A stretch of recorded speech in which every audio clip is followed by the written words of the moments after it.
Hey all, SMK Gaming here. Today we are going to go over recoil control and Battlefield 6. Well, maybe I should say anti-recoil control.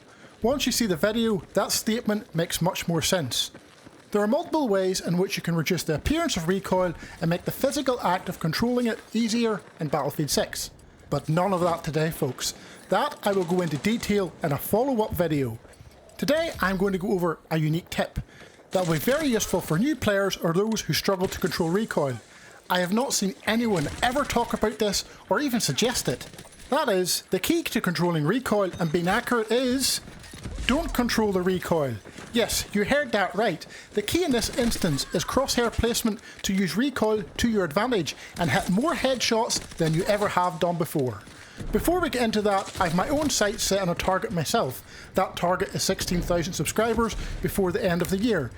If you could help me hit that by subscribing to the channel, I would greatly appreciate that.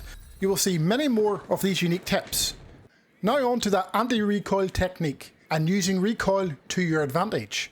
This involves placing your crosshair on or around an opponent's chest or waistline, and when you begin firing, you let that recoil pull up as much as it wants, which can result in a headshot kill. Let's demonstrate that to you now in the test range. Here, I am not controlling the recoil at all, not even in the slightest. I am using it to my advantage. The only thing I am attempting to do here is maintain it in a straight line and ensure that the weapon goes straight up. I still use this technique myself when engaging an opponent, especially when they are close to me. I haven't had the time to aim at their chest or head, so whenever I'm aiming anywhere on their body, I just begin firing and let that recoil pull up to more deadly parts of their body. I am accurate not simply because I can control recoil when I want to, but because I can control it in the direction I want the recoil to go. Let me repeat that. I am accurate in being able to control the direction I want the recoil to go. Think about a moving car with no brakes and no ability to stop. All you can do is turn the steering wheel to direct where you want that car to go. That is what you will be doing here with the recoil when you start firing, especially against moving targets. Let me show you. Players are not going to be stationary for you as you shoot at them. Let's introduce movement now. Same thing as before. All I will be doing differently this time is with the right stick I will be directing the recoil to correspond to player movement. If you are on console, aim assist will greatly help you in this instance, not in reducing the recoil itself, but helping track the target as you fire at them. When aim assist kicks in, movement on the right stick will be less compared to the movement required if you were not on target. This will result in a greater feeling of control, as you will now be moving your right stick left or right, tracking kicks in, and that will help you stay on target. Just let the recoil do its thing as I am demonstrating here now. If you're on PC, tracking the target should not be an issue. There are limitations to this technique I want to make you aware of. The further a player is away from you, the less successful you will be. For example, if you're aiming at the chest of a player 50 meters away, the recoil would take you over the top of that player. You will need to aim lower. It may sound stupid, but a bullet to a player's foot does the same damage as a bullet to their chest, so aiming at their waistline will be required. However, at these distances, you really should not be full auto fire anyways, you should be tap firing. In Battlefield 6, when shooting at a target at a greater distance, recoil is the least of your worries. Spread then comes into play, and that is a greater concern, so make sure you're tap firing at these distances.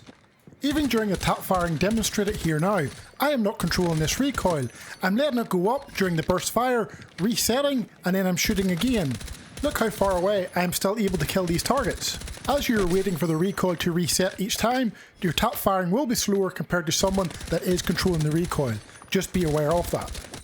Another issue when using this technique you may find is when players are sliding or dipping in front of you. Clearly, they dip underneath your aim if your aim's just going to go straight on up. You might get lucky if you're on their waistline and they dip, well, you might get headshots straight away and that'll be enough to kill them. My suggestion in using recoil in this way should not be a long-term plan of yours. You should eventually be looking at learning how to control the recoil. If you do not, my suggestion will eventually hinder your progress. However, as time progresses and you start getting better at the game, you will naturally find you start controlling the recoil, and directing the aim of the recoil, you've actually started to develop your aiming a little bit better, so you can actually start controlling it and using that aim to go for headshots and controlling the recoil on the head. And that is all I have for today, folks. In a follow-up video, I will be going into what influences your ability to control recoil and how you can make the appearance of recoil appear far less. That talks about stuff like field of view, weapon field of view, zoom magnification, stick sensitivity, visual recoil. I will also go into things like vertical aim ratio and how all these can influence the appearance of recoil and your ability to control it. So if you found this video useful or helpful, please don't forget to hit that subscribe button and join the SMK gaming community. Take care, and I'll catch you again in the next one.